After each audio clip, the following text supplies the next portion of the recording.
Voici l'église de Saint-Pierre aux Liens derrière moi. En référence aux chaînes qui ont retenu Saint-Pierre prisonnier, d'abord à Jérusalem, puis à Rome. Oui, parce que Pierre, l'apôtre, une fois son pote Jésus crucifié, ressuscité et monté au ciel, Bye bye. il reste d'abord à Jérusalem, où il devient un pilier de la toute jeune communauté chrétienne avec Jacques et Jean. Il prêche, il organise le mouvement, il accomplit des guérisons.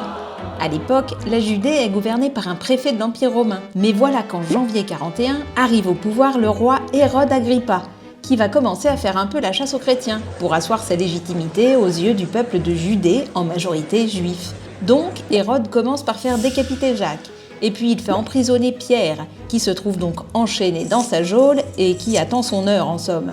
Jusqu'au moment où un ange lui apparaît, lui dit de se lever et de le suivre.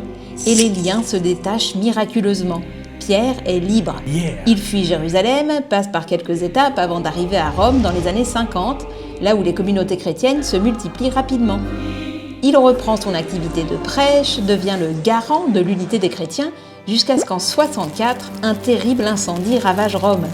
Et l'empereur de l'époque, Néron, est accusé d'avoir lui-même provoqué l'incendie pour pouvoir reconstruire la ville plus à son goût.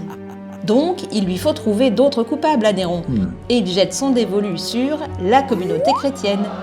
Pierre, qui en est le chef, est donc arrêté, jeté en prison et enchaîné à nouveau avant d'être crucifié la tête en bas, là où, dit-on, sera érigée ensuite la basilique Saint-Pierre du Vatican.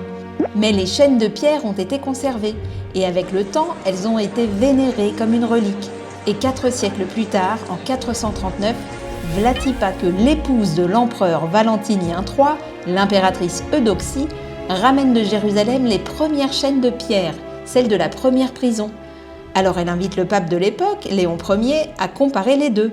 Et là, au moment où il place les chaînes l'une à côté de l'autre, celle de Rome et celle de Jérusalem, paf, elles se réunissent miraculeusement, sans aucune trace de soudure. Stupéfaite, l'impératrice décide d'ériger l'église de Saint-Pierre aux Liens pour conserver la relique 2 en 1 des chaînes de Saint-Pierre, qu'on voit donc encore aujourd'hui. Tu te rends compte? On le voit partout, le symbole des chaînes. Pendant 1000 ans, la star de l'église, c'est Saint-Pierre et ses chaînes. Sauf que voilà qui a volé la vedette aux chaînes. Moïse. Et pas n'importe lequel.